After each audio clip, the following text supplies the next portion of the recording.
Pitong nakamamatay na kasalanan. Una, kapalaluan. Proverbs 16 verse 18. Labis na pagmamahal sa sarili at pag-iisip na mas mataas siya kaysa sa iba.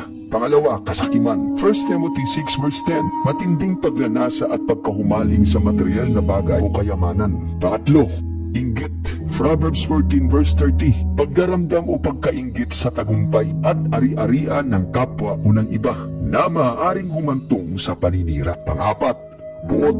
Ephesians 4 verse 31. Labis na galit at walang pagkontrol nito na nagtutulak sa tao na gumawa ng marahas na mga gawain. Panglima, kalibugan. Matthew 5 verse 28. Masidhi at makasariling pagnanasa sa mga masasamang pita ng laman o sexual na kasiyahan. Panganim, katakawan. Proverbs 23 verses 20 to 21. Labis na pagkain, pag-inom o labis na pagkonsumo ng mga bagay nang higit sa nararapat. Ito'y nagpapakita ng walang disiplina sa sarili. At pangpito, katamaran. Proverbs 6 verses 9 to 11. Pagwawalang bahala at hindi paggawa, lalo na sa mga espiritual na bagay at responsibilidad sa buhay. Ito kasi ay pag-iwas sa paggawa ng mabuti at paggamit sa mga talentong bigay ng ating Panginoong Diyos. Mga kapatid, kung makakaya mong iwasan ang mga bagay na ito, tiyak at dadaig mo ang masama ng mabuti.